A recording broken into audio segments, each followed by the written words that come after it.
Vamos à mensagem da Palavra de Deus no livro de 1 Reis, capítulo 18 e versículo 21.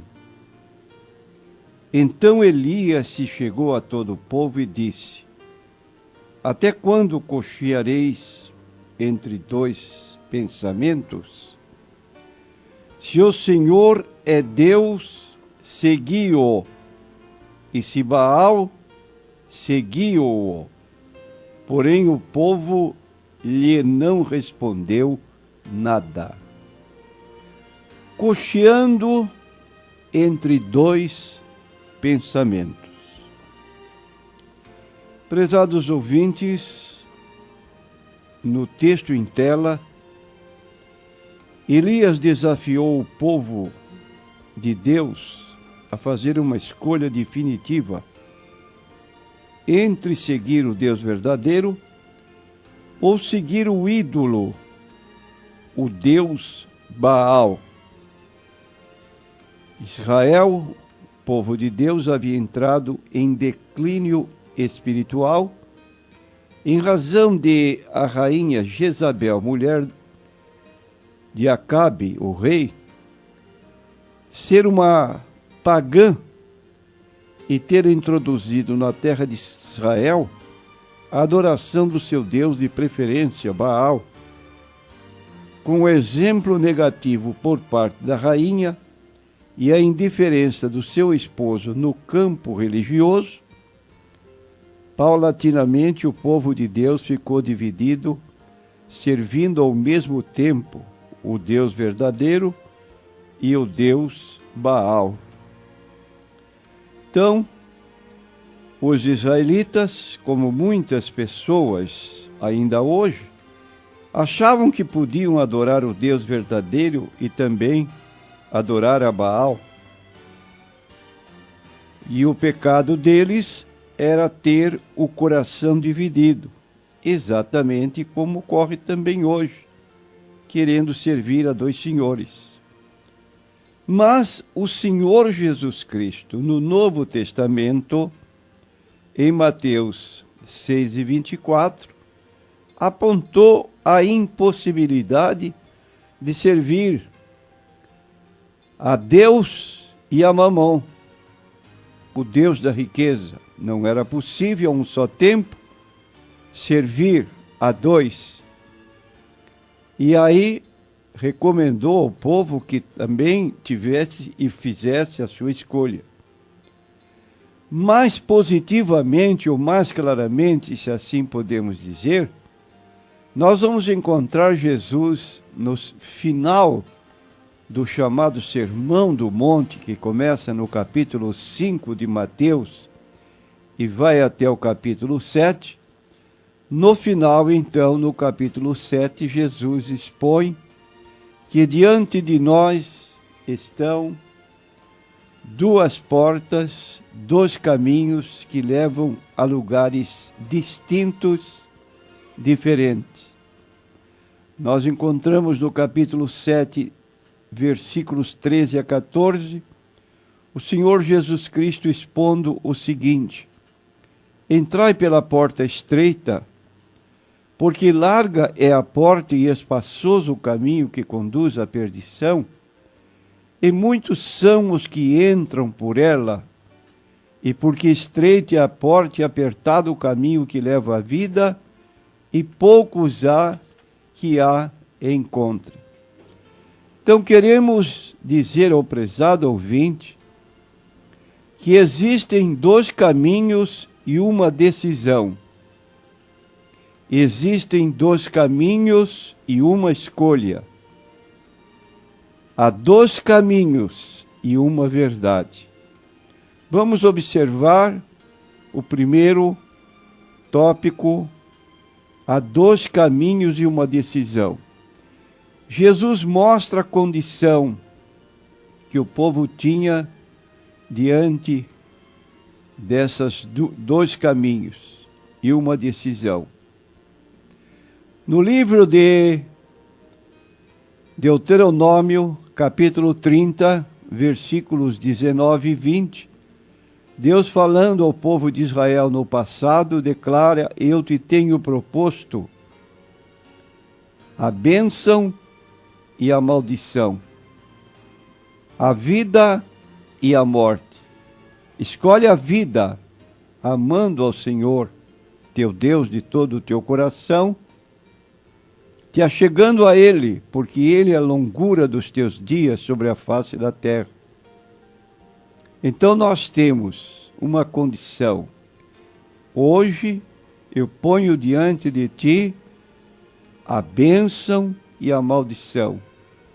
Ele mostra a situação em Marcos 16, quem crer no Evangelho e for batizado, será salvo, mas quem não crer, será condenado. E ele mostra o melhor, o racional, em Apocalipse 3:20, eis que estou à porta e bato, se alguém ouvir a minha voz e abrir a porta, entrarei em sua casa e com ele cearei e ele comigo. Ora, esta palavra, estou à porta, não se trata exatamente de uma casa, mas se trata do coração do ser humano, que Jesus bate à porta do nosso coração de várias maneiras, como Deus no passado falou, de muitos modos, de muitas maneiras, aos pais pelos profetas, hoje nos fala pelo Senhor Jesus Cristo.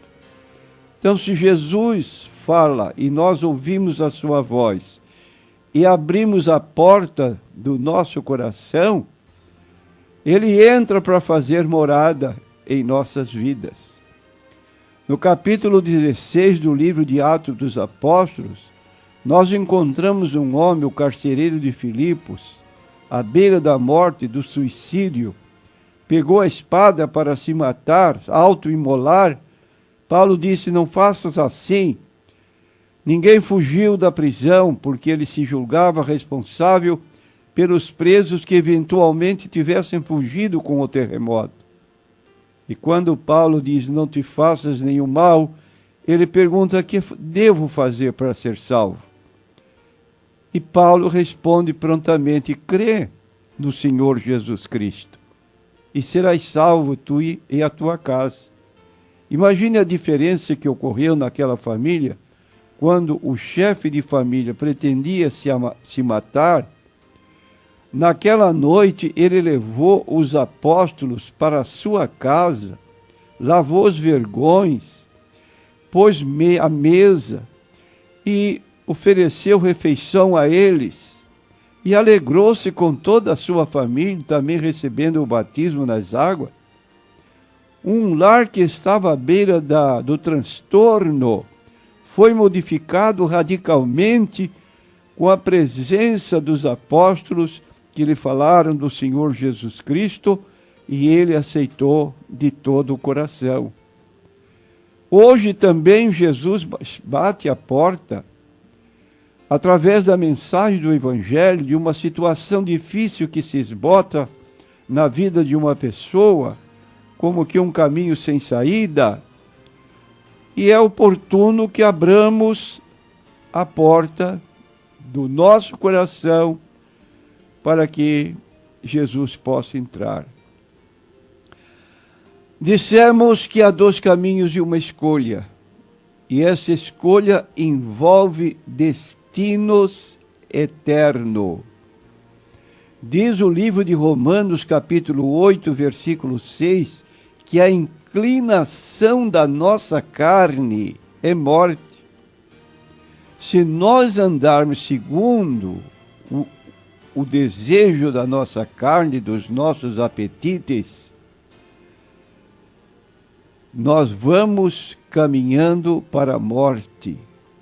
Mas a inclinação do Espírito é vida e paz. Então há aí que se escolher o caminho, a maneira como queremos viver aqui na terra.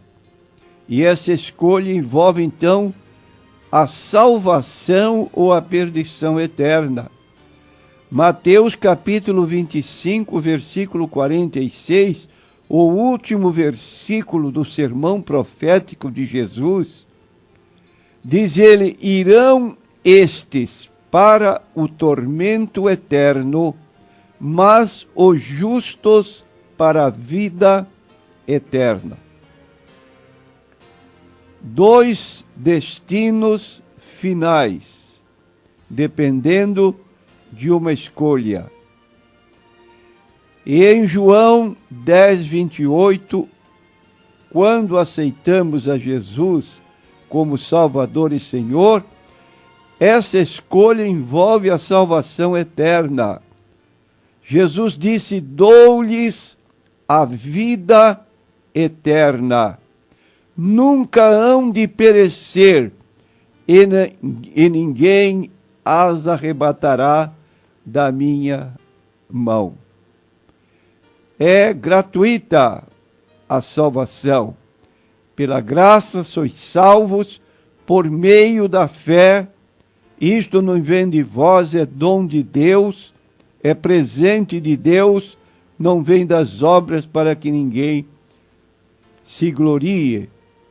E finalmente, dois caminhos e uma verdade. Rejeitá-la é morte eterna. João 3,16, que é repetido frequentemente por nós, declara: Deus amou o mundo de tal maneira que deu o seu Filho unigênito, para que todo aquele que nele crê não pereça, mas tenha a vida eterna. Deus não enviou seu Filho ao mundo, diz o versículo 17, para condenar o mundo, mas para que o mundo fosse salvo por ele. Quem nele crê tem a vida eterna. É o que nos diz João 3,36. Aquele que crê no Filho tem a vida eterna, mas aquele que não crê no Filho não verá a vida, mas a ira de Deus sobre ele permanece. Então, rejeitar a verdade de Deus é aflição eterna, como já apontamos em Mateus 25, 46. Irão estes para o tormento eterno, mas os justos para a vida eterna. Rejeitar a verdade, segundo a qual Jesus Cristo é o caminho, a verdade e a vida. João 14, 6.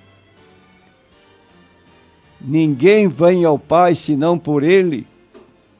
Isso é perdição eterna. Rejeitar a verdade segundo a qual não há salvação em nenhum outro, porque abaixo do céu não existe outro nome dado entre os homens pelo qual devamos ser salvos, é perdição eterna. Daí porque no Apocalipse capítulo 21, versículo 8, mas quanto aos tímidos, esta palavra tímidos significa pessoas que são indecisas, no íntimo anelam aceitar Jesus como Salvador, mas têm receio de ser rejeitado ou rejeitada, amigos, parentes, conhecidos, colegas de trabalho.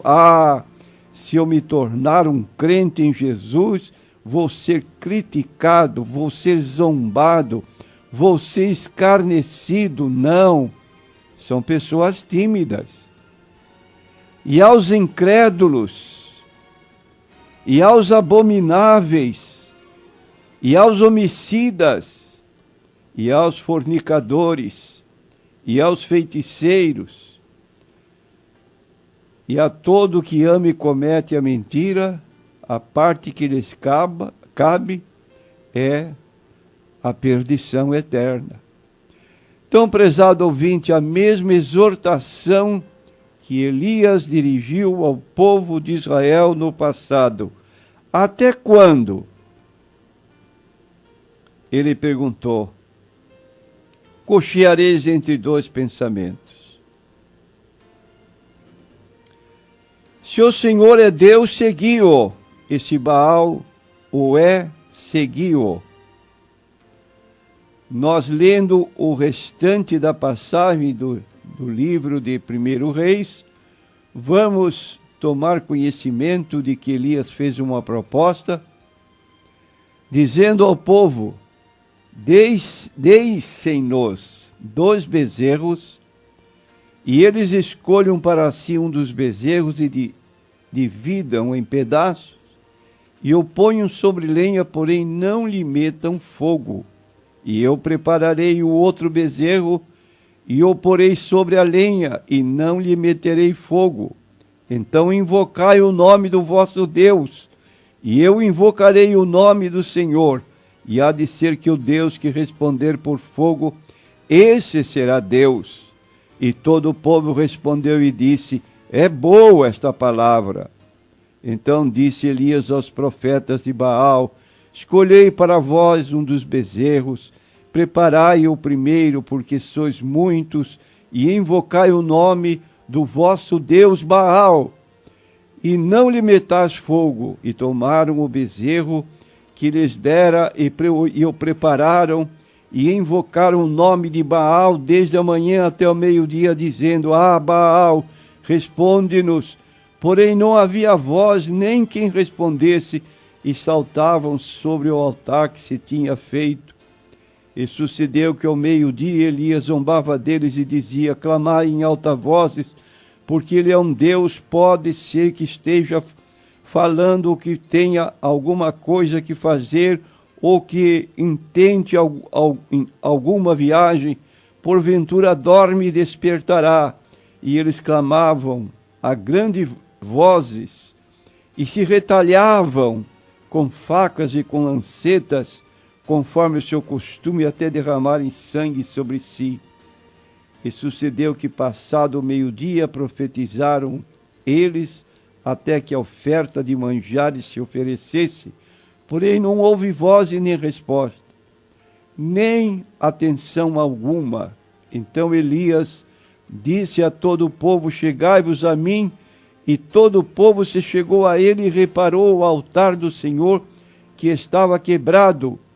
E Elias tomou 12 pedras, conforme o número das tribos dos filhos de Jacó, ao qual veio a palavra do Senhor, dizendo: Israel será o teu nome. E com aquelas pedras edificou o altar em nome do Senhor. Depois fez um rego em redor do altar, segundo a largura de 2 medidas de semente. Então armou a lenha e dividiu o bezerro em pedaços, e o pôs sobre lenha. E nós lemos em seguida que ele orou a Deus. Sucedeu, pois, que oferecendo-se a oferta de manjares, o profeta Elias se chegou e disse: ó Senhor, Deus de Abraão, de Isaque e de Israel, manifeste-se hoje que tu és Deus em Israel, e que eu sou teu servo, e que conforme a tua palavra fiz todas estas coisas. Responde-me, Senhor, responde-me, para que este povo conheça que tu, Senhor, és Deus, e que fizeste tornar o seu coração para trás. Então caiu fogo do Senhor, e consumiu o holocausto, e a lenha, e as pedras, e o pó, e ainda lambeu a água que estava no rego. O que, vendo todo o povo, caiu sobre seus rostos e disse: só o Senhor é Deus, só o Senhor é Deus. Prezado ouvinte, saia desta situação de incerteza. Tome a sério. Não cocheie mais entre 2 pensamentos. Jesus é o caminho, é a verdade, é a vida, e para você chegar ao céu, você precisa de Jesus. Amém.